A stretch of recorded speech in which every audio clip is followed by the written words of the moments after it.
What's up, guys? Welcome to last week in the NFL, Week 10. It is our Week 10 recap. It was another exciting week in the league, but less exciting for Taylor, as his record was 5-8. Yeah. Mine was 7-6.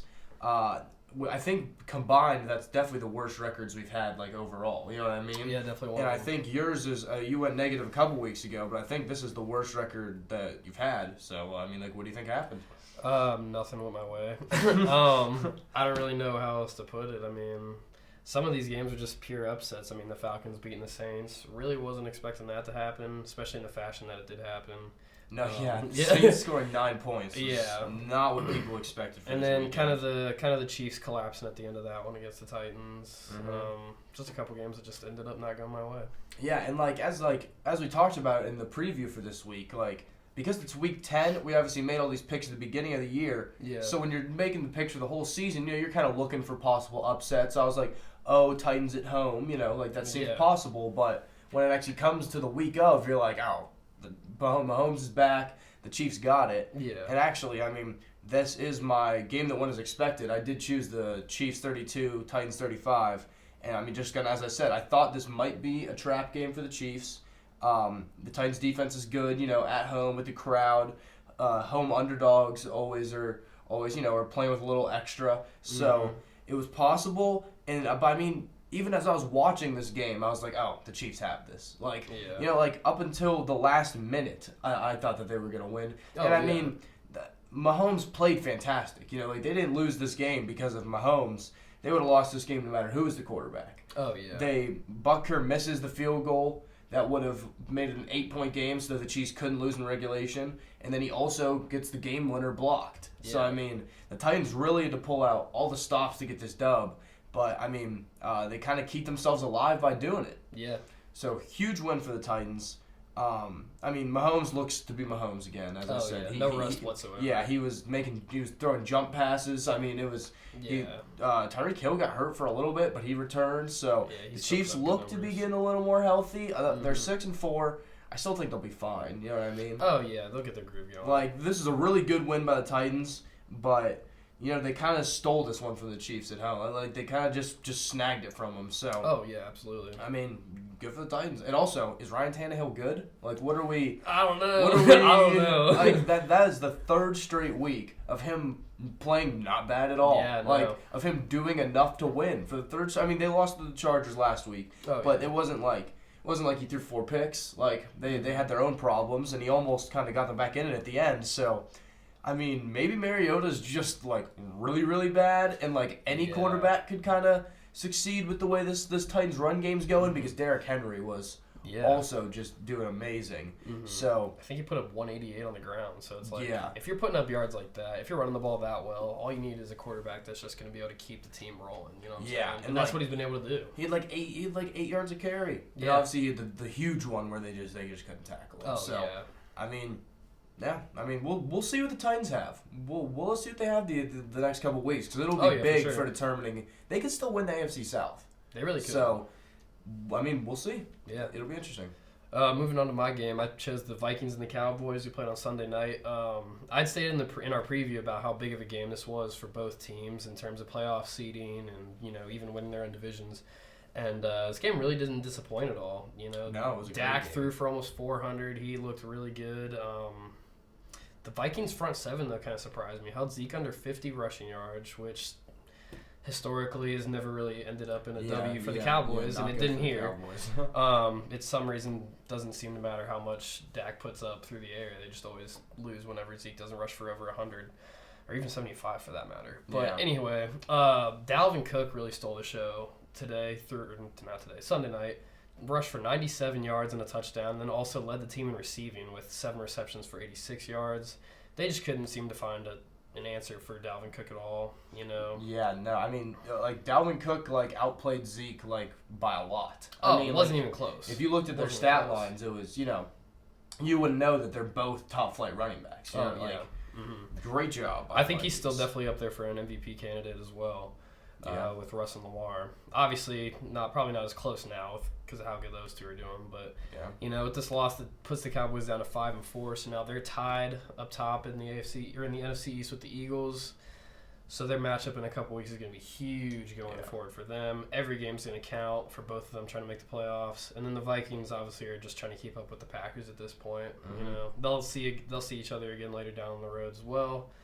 We'll see what happens. Yeah, and I mean, a couple more interesting things in that game. Kirk Cousins won a primetime game. Yeah, So won a big primetime there game. we go. Which is, I mean, that's eluded pretty, him his whole career. Yeah, that's pretty nice. And then also, I still think the Eagles are going to win this division. I mean, like Yeah, the they definitely Cowboys, still can. it was kind of that Jets game that made me kind of look at the Cowboys and be like, they're really not that good. Like they look good at times, but I don't even know like the specific unit with them that I don't think is good because like they're kind of solid like most of the way around, but they just don't look very good. Like maybe and honestly it might be Jason Garrett because they have a very talented team. That's what I was gonna say. And they just seem to not play very well. I mean, talent's there and they can't seem to. I mean, it's kind of like the same thing in Cleveland. Talent. I mean, except they're doing better. But like, the talent's there. It's just the coaching. Mm-hmm. You know? Weird.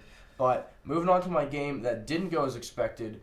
It was the other primetime game, one I alluded to at the beginning, the Monday night game, and it was fantastic. I mean, it was the Seahawks won 27-24, but just what a game. You know, I said in the Week 10 preview, this was my game of the week. I couldn't wait to watch it. It was gonna be fantastic, and it didn't disappoint. The Seahawks did give the 49ers a run for their money. They gave them more than that, obviously. Oh yeah. But this game was just a roller coaster. I mean, so the 49ers jump out 10-0. Seattle, 21 unanswered, 21-10. 49ers come back 21-21. Seahawks field goal. 49ers field goal to end it. Like, that's all just in regulation. That's not even... Yeah. And then you have a red zone pick and a missed game winner in overtime. Like, just back and forth the whole game. Crazy exciting. Both these teams will be in the playoffs. It had the hype of the playoff. I would love to see them get to replay each other. We get to see them replay each other in Week 17. I was just going to say that. But both of them might be kind of resting some guys. They'll play each other Week 17, but I mean that might even be a big game for who wins the division now because the Seahawks are only a game back. I mean they've had a history of running into each other in the playoffs too. Yeah, so. This rivalry is one of the better ones that's been recent in the NFL. Yeah. It was a fantastic game. Russell Wilson MVP keeps helping the candidacy. Obviously, the red zone pick didn't, but every other throw he made the game did, you know. He had the big scramble that eventually set up the overtime, and this game was close to a tie. I mean, no, it really was. If the Seattle kicker misses it, the game's just tying. Like, there was 0 seconds left. Yeah. So, obviously a huge play because no one likes ties, and I mean, no one does. No one likes ties. Imagine if all those 49ers fans would have to just go home with a tie. It's like, all right, like, that's... Like, we're still undefeated, but I'd still consider what was that that? a loss. Yeah, you know what I mean? Like, what was that? So, I'm happy that it wasn't a tie. Yeah. But Seahawks got it done, and I thought they had a chance to do it, and they did it. And last thing, like, we had some great primetime games this week. We did. Like, we had the Thursday night, which obviously wasn't, like, two top-flight teams, but it was a really good game down to the last second. And then we had two, obviously, we just talked about both of them. Just two great primetime games.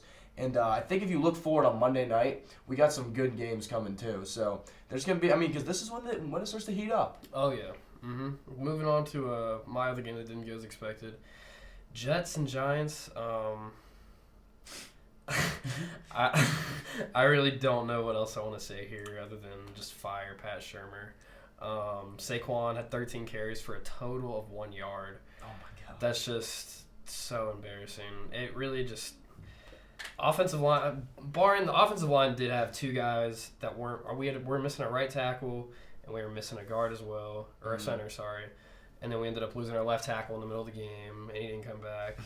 But it's just like, dude, like we couldn't protect Daniel Jones. They couldn't block for Saquon. Like literally nothing was, able to happen offensively. Thankfully, Daniel Jones was actually able to put up some stuff through the air. 4 touchdowns, 300 yards. But like. Dude, we got to fix the offensive line. Defense is just as bad as ever. Yeah. 34 to the Jets. They're averaging 12 going into this game. 12 points, and they give up 34. Yikes. There's just a lot of help that needs to be done with this team. And it wasn't even like Sam Darnold was going off like that. I don't even think he threw for over 200 yards. Jets didn't run for over 100. I think he had a little over 200. But did he have a little over 200? Not much over if he did. But it's just dude, not a good game. The secondary's garbage. This linebacker's garbage. The D-line is garbage. So I don't really know where you go in the offseason with these guys, like what you want to specifically focus on, because there's just so many gaps. No, and like as a Giants fan, this one kind of has to break you a little. You know No, it did. Because I was at least thinking we can beat the Jets. Yeah, like you're like, all right, this is a pretty bad season. We're Yeah. 2-6, right? But you know, Yeah.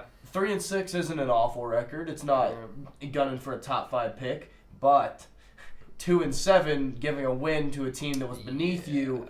I mean, but honestly, it might help them out with like seeding down the line. Oh yeah. Because they're not seeding, but draft position. yeah, draft order. Because I mean, now we're the third Jets right now. will have that tiebreaker over the Giants, and the Jets will have that tiebreaker over the Dolphins. So all the Jets are doing here is, or no, they lost to the Dolphins. So that'll all be but now the weird Dolphins down are there. winning games, the Dolphins have 2 wins now. So all those teams, the tanking teams are messing it up right now. The Jets were in prime position to tank before they beat the Giants. I mean, so are the Dolphins, and now they don't have. Yeah. We have a better pick than the Dolphins, so it's just but I mean, honestly, it's probably kind of nice though. You're just like, all right, we're done with this season. You know what I mean? Because a 3-6 team just gives you kind of false hope. You know, you beat up on the Jets. Yeah. But I mean, you obviously always want to see your team win. Oh, dude. So, I was thinking like at the beginning of the year, I was thinking like obviously we're not going to be great. You know, like I think we can squeak out a couple wins. Yeah.